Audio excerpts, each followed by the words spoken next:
Welcome to the Mind Chimp Podcast. Hey Teresa, welcome to the Mind Chimp Podcast. How are we doing? I'm really good, thank you. How are you? I'm not too bad. Sun is shining, so yeah, I can't really complain. Yeah, likewise here. It's all good. You know, it's so hard to complain when it's sunny outside. That's what I find anyway.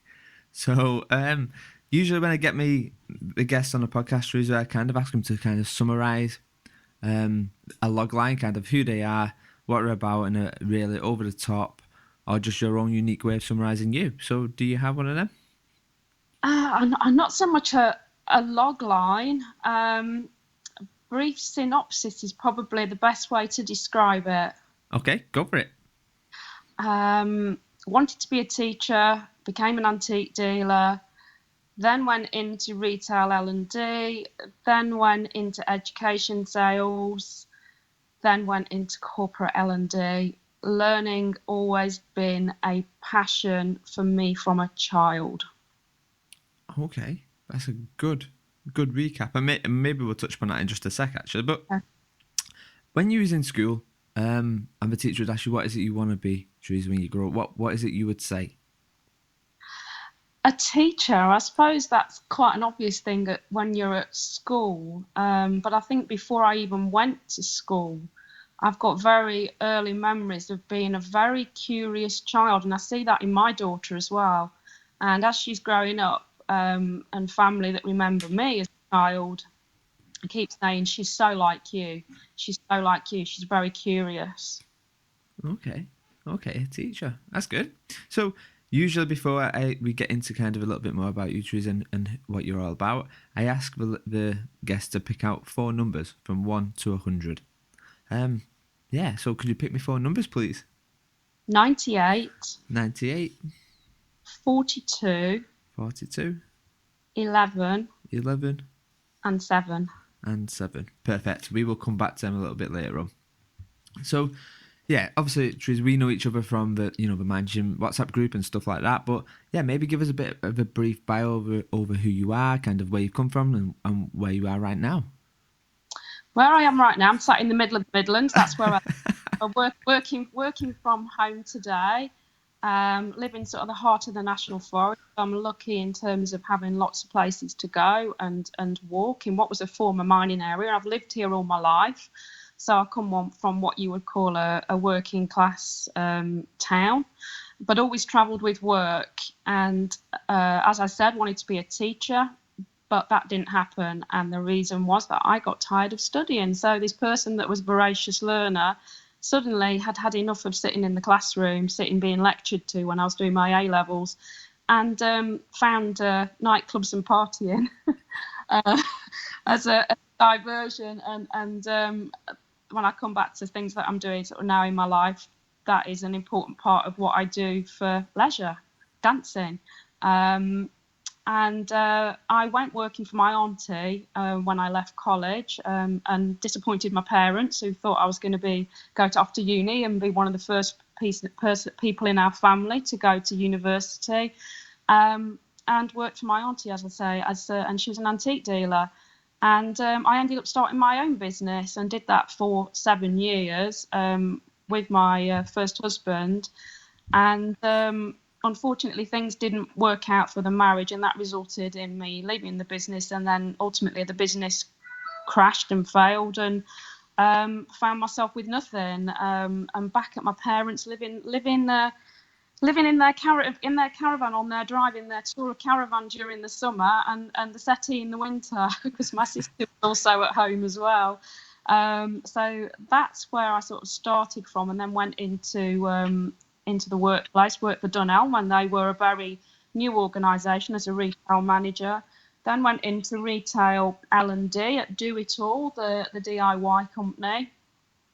And then went into telephone sales to fit around, because I decided to go back to studying to do HNC in business, and wanted to realise that ambition of going to university, and really fitting that around the retail work that I was doing. Working weekends didn't enable me to study, so into telesales I went, and then I found myself working in field sales in education, and then regional sales manager, working in digital learning into education, and then worked my way up to head of sales. And the company that I was in got taken over by an American parent, and they decided to shut the UK office. Found myself dealing with the HR aspects and thought I quite like this HR stuff, and took my redundancy and went to back to university and did a master's whilst I was gaining interim experience part time in different organisations with the goal of going into corporate L&D.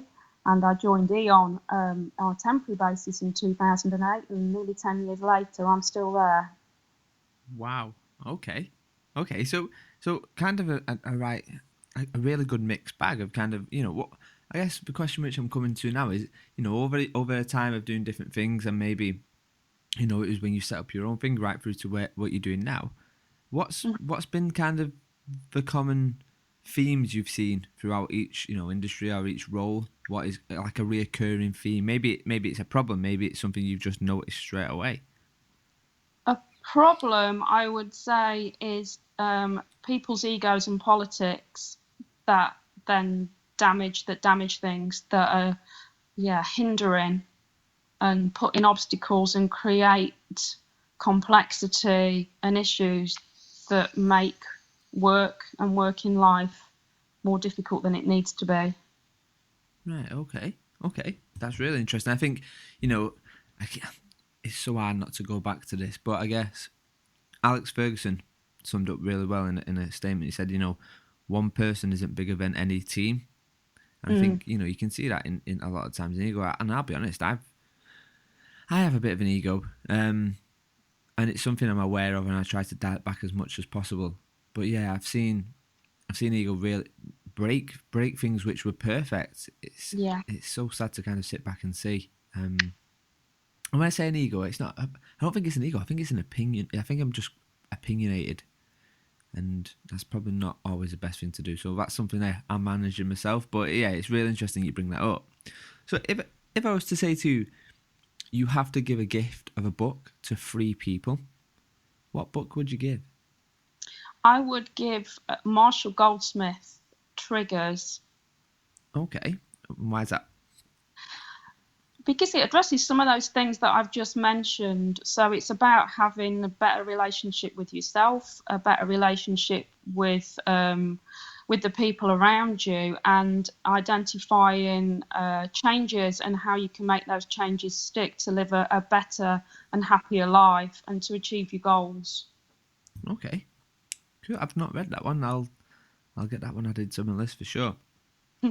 Okay, so in your whole career so far, what's been your positive, negative moment? And when I say that, I mean, for instance, something in a moment which is deemed as a negative, but then maybe years, months, weeks down the line, you've gone, actually, that was a really positive thing, because if that didn't happen, I wouldn't be where I am now. I think the business failing, and that failed because of the marriage breakdown and the ego of my first husband in not wanting to work together on a business that was successful, and the fact that it needed both of us there, and that was what was created the success, and that was his ego that wouldn't let that continue. But on the other side of that, losing everything that I got was a great life lesson. I had to be very self-sufficient in the fact that it was a business, and we started from nothing. We started with £1,000, and we're turning over, in excess of £100,000 back in the late 80s, early 90s. But I had a chip on my shoulder. I was very young. I had a lot of money at a young age, and had properties. I had a really nice flash car, and thought I was the bee's knees a bit. And it was a good lesson to bring me back down. Right. So I think that, and then probably a second one is making a bad decision to go to a job that I was headhunted for based on money. I was attracted by the money, and to never make a decision based on that, to always go by my gut instinct and linking to my values. Okay, so yeah, values is actually a really important point. And I think, when we talk about ego and stuff like that, and obviously the young, I think looking back over your career, you can look at where you've had this ego, and it's a great learning tool for you to kind of reflect and develop yourself. But let's talk about values. So what's kind of the values which really drive you? I guess maybe use it you can use it in your personal or professional life. It's up to you. But what's kind of your three biggest things that drive you as from a values point of view? Being real. I suppose that's around authenticity. Okay.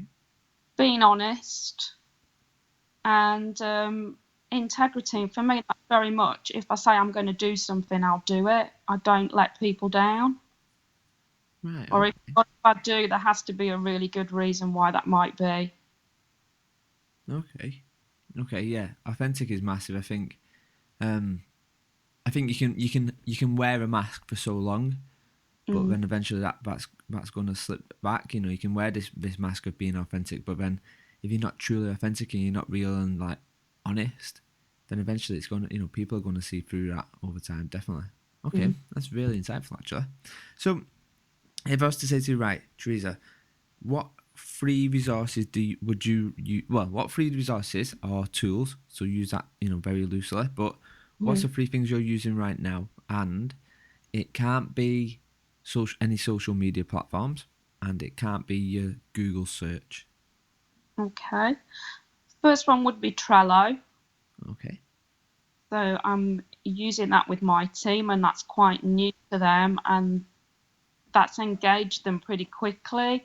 And we're using it to redesign our intranet page for learning. So where we talk about to our customers, our internal customers, what we offer and what they can find.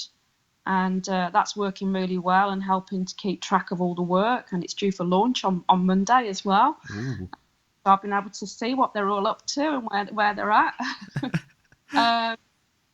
Other free resources, I think MOOCs. That I'll dip in and dip out of them, and podcasts. Okay. That's rather apt with us recording this, but I'll often listen to podcasts when I'm working out in the gym. Okay. Yeah. So I mean, yeah, podcasts are awesome. I think I've been listening to podcasts for a while now, and it's just so. I think there's never a week that goes by where I don't find a new podcast to listen to. It's getting to the point now where I'm like, right, I need to filter this out, and getting a bit overwhelmed with them all. But yeah, great tools, and Trello, yeah, is brilliant. The mobile app for Trello is awesome as well, just to kind of keep on top of it all. It is. Yeah. So if I was to say to you, right, Teresa, what I want you to do is I want you to explain what you do to a 3-year-old. How would you explain that? Simply, I help people be better at their jobs. Okay, I like that. Simplistic, I love it. So, where, I think, bouncing in and out of learning development and stuff like that, where do you think learning is right now? Learning development is right now. Would you say it's in the perfect place where it needs to be, or a kind of, it's a very open-ended question, that one, but what's your take on where learning and development is right now? I think it's in a land of confusion and it doesn't know which route to take. Okay. So why is that? I think it doesn't really know its identity and purpose, doesn't know what tools to use. There's just a proliferation of content and tools out there. I'm not saying this is in all organisations, but in probably the majority when I look at the external research that's there, and I think also far too insular. Okay, interesting, and I'm completely with you. So I think I talked about this on kind of my podcast. I was saying it's in a bit of I think it's got a little bit of an identity crisis at the moment.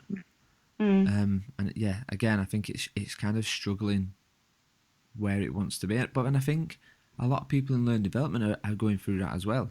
I don't, me and Bob Thompson was having this conversation a couple of weeks ago, and we were saying I don't really align just to learning development anymore. I feel like, not murky waters, but I feel like my role is kind of turned into different things of different elements of roles. And it's not just fundamentally just, solid L&D anymore. So yeah, I think that's a great shout. So if I was to say to you, right, you can have a football stadium and you're going to have a billboard outside this football stadium, and thousands of people coming out of the game are going to see this billboard. What message or what quote would you put on there so thousands of people would see it? Oh my goodness. One of the quotes I do like is Satchmo Page, and it's work like you don't need the money. Okay. Dance like no one's watching, and love like you've never been hurt before. Oh, okay. I like that. Especially the dance bit. I love the dance bit. So is that something kind of near and dear to you? Is that why? I guess kind of where I'm trying to go with this is, yeah, why that one? I think it leads to a happy life if you can achieve those three things. It's about happiness. So it's about being at ease with yourself as well with the dance like no one's watching. So you're perfectly at ease in yourself and your own body, and your own mind. If you're doing work and you don't feel that you need to get paid for it, even, that means you've found work that is a passion and is purposeful.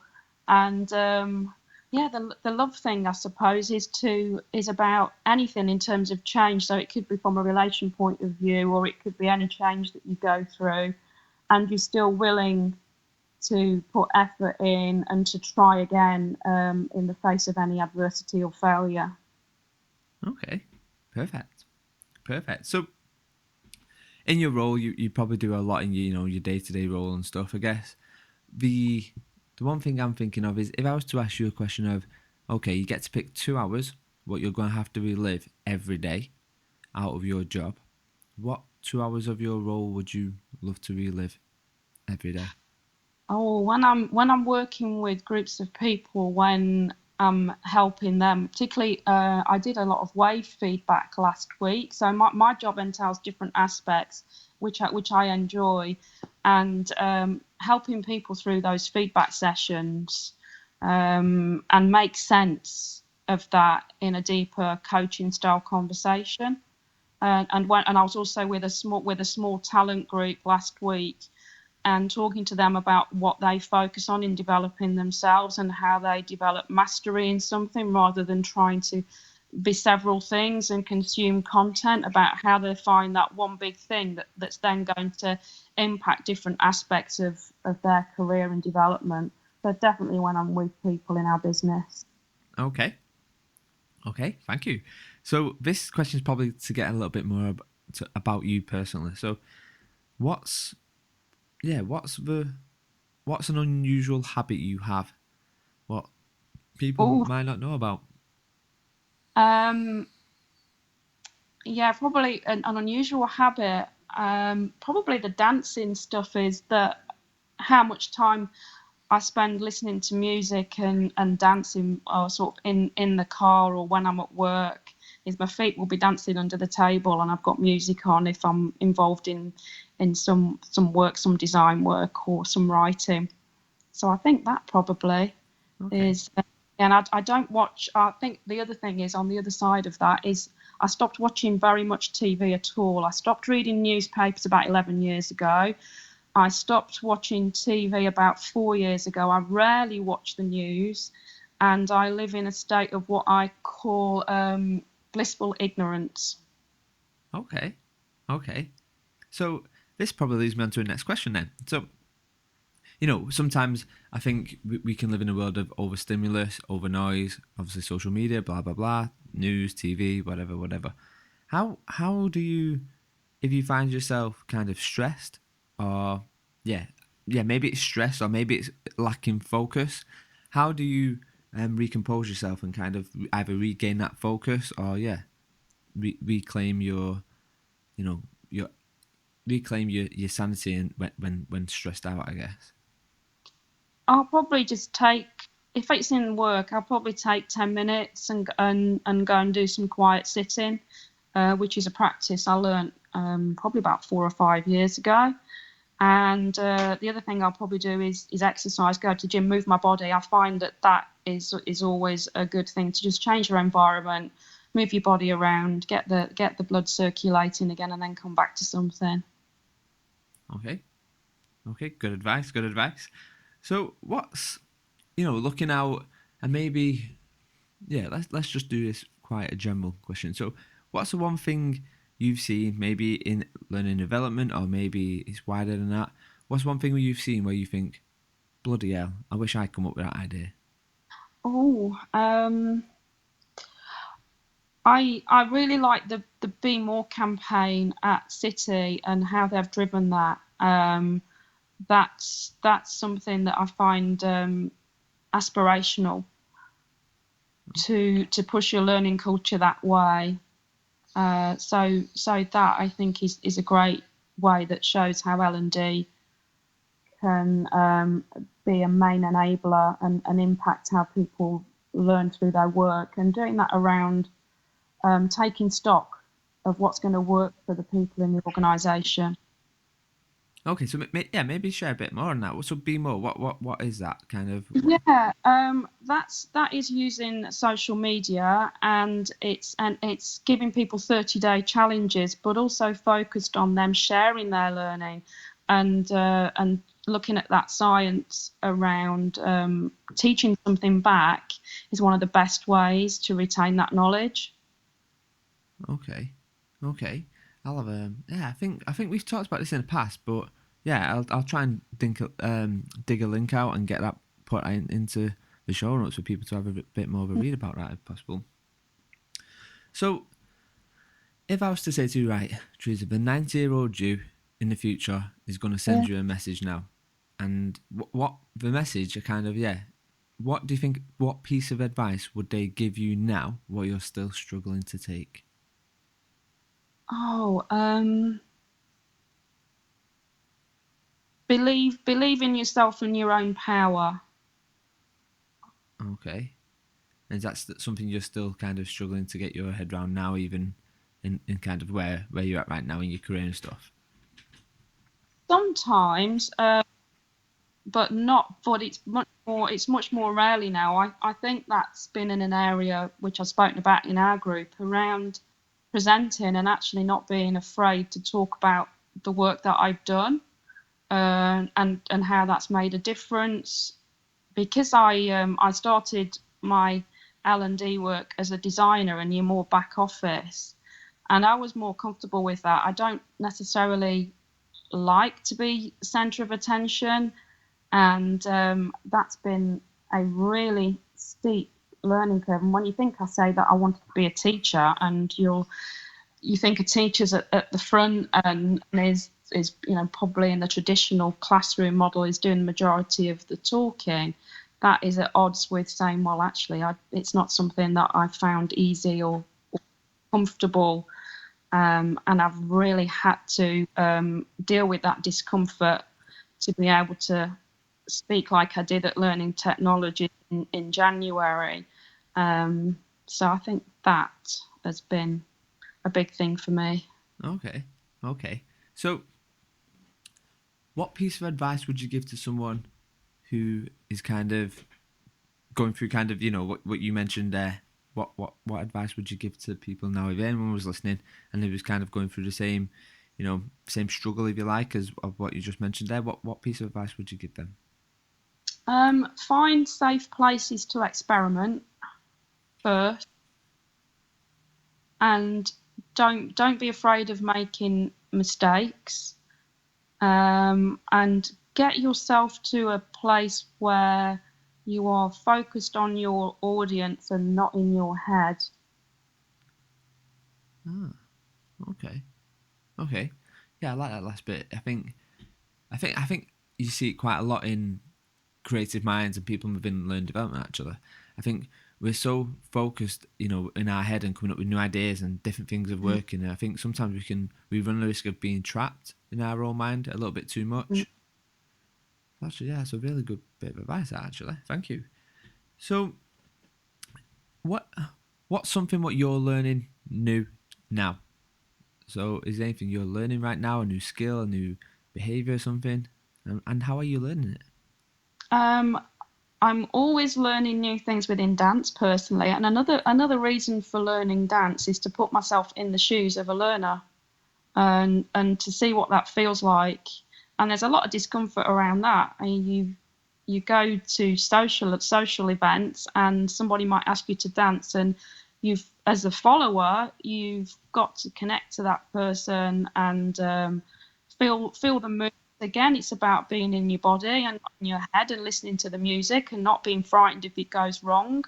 I think I've always been a bit of a perfectionist, so it's letting go of that being perfect, being right, and having fun. So I often find myself laughing now and not being so hard on myself at anything that I'm learning that's new, is to enjoy that process. And I'm trying to think of anything else that I'm learning new in work.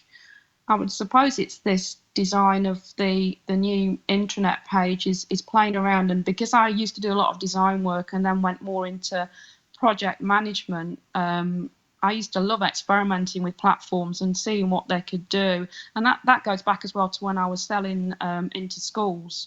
I would spend hours looking at ways to push things and be able to then have more credibility and to sell more in a very consultative way and meeting the needs of the school. So I suppose that is going back to that platform, learning platform again. Okay, cool. So let's do some quick fire round questions. Yeah. So if you used to give a physical gift to a child, what gift would you give him and why? I would give, if I'm thinking of my own children, my time. Okay, your time. Okay, like that. Great answer. Yeah. 80-20 rule. So 20% of your contacts in your phone you dial 80% of the time. The other 80% of the contacts you dial 20% of the time. Applying that rule, what would you say? What's the biggest hack? What you're using, 80-20 hack, or what you're doing the kind of minimum on, but it's bringing in the best revenue. When I say revenue, I mean that as in maybe it's your time back. Maybe it's just maybe personally and professionally. I think. Oh, I don't know whether I'm answering this correctly, if I've understood it, but I think it's stopping when I know that I've done too much. Is that answering this correctly? Have I understood it? Yeah, no, and it's I guess it's it is that sometimes maybe you can work at 100 miles per hour, but actually maybe the 20% is actually stepping outside and looking and going, right, okay, I've done enough here, or yeah, maybe that is it's there's no right or wrong answers, I guess, but this one it's literally just something what you have what you use in your moment to kind of either regain time back or whatever. So no, that's perfectly fine. So buzzword bingo, I'm going to say a few things and I want you to kind of tell me what comes to mind. So let's start. We'll go with social media. Noisy. Okay. Digital learning. Overhyped. Okay. Classroom training.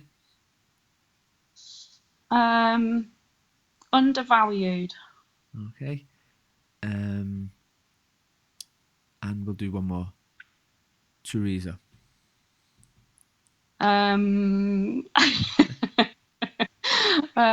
Funny.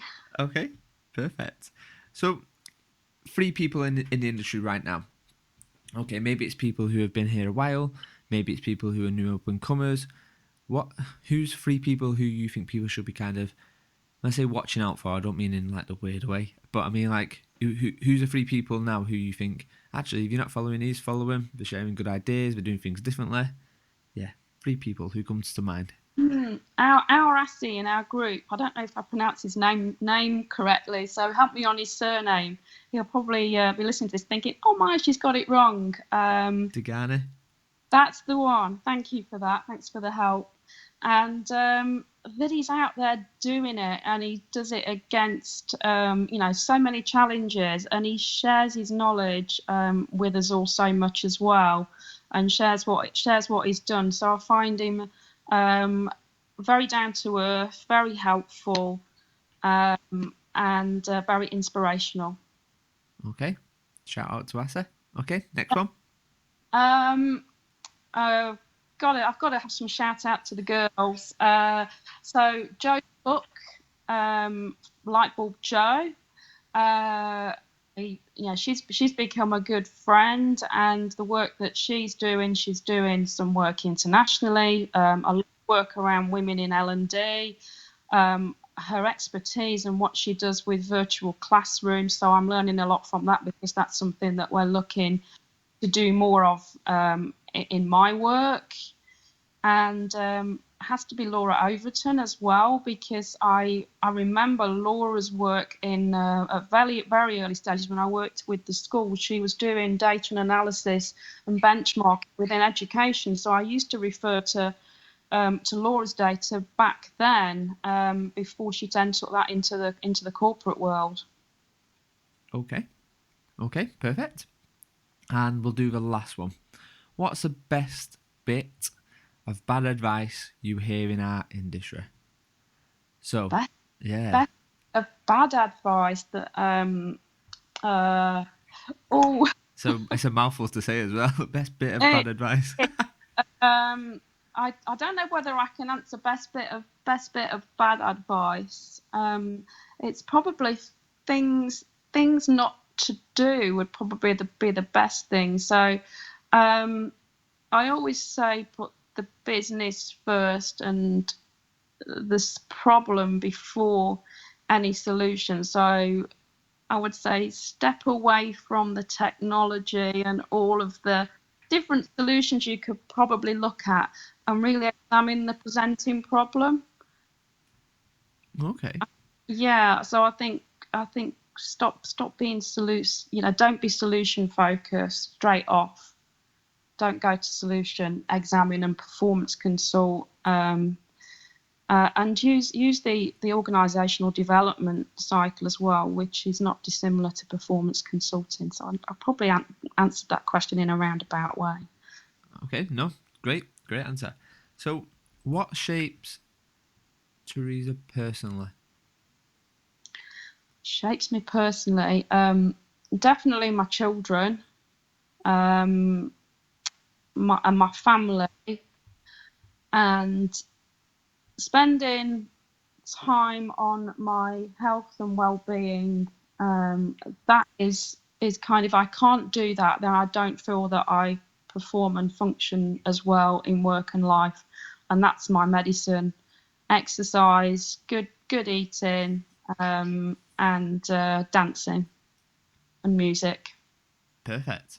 So I know, Teresa, we said we'd make this a fast one because obviously it's hard to get our calendars aligned. So yeah, thanks for taking the time out. But at the start of, I guess we're just wrapping up now. So at the start, I asked you to pick 4 random numbers. Yep. And these random numbers kind of associate to a random list of items, which I have here. And the idea is really simple. You're on a desert island and you have these 4 items. What would you do with them? So the items you have is a spring, a boombox, a needle, and an ice cube.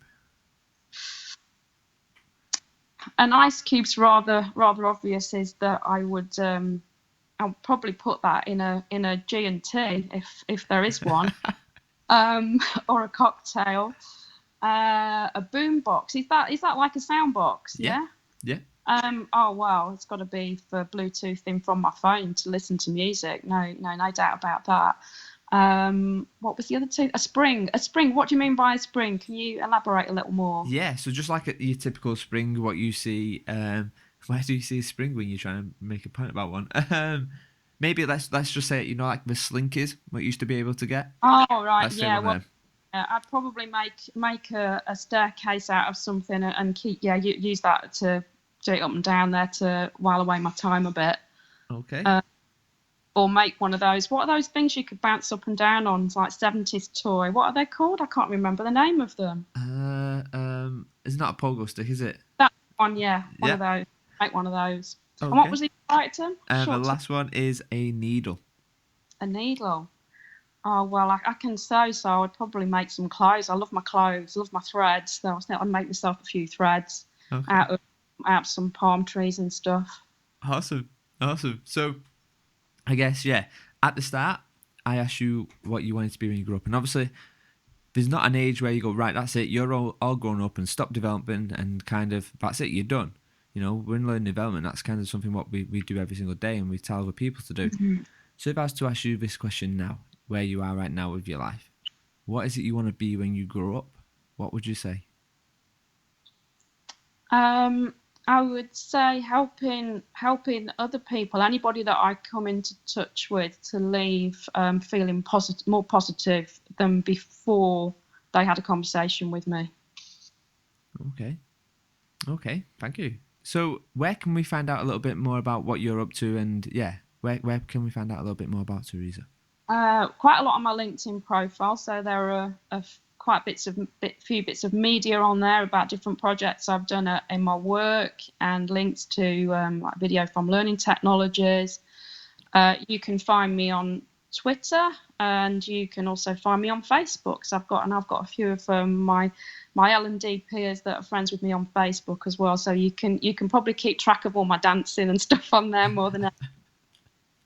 Awesome, superb. Well, I'll put all the links in on the show notes as well. But yeah, thanks for having this kind of quick fire round. I really appreciate it. Thank you. Thank you. No worries. Enjoy the rest of your day, Teresa. You too. Bye. Bye-bye.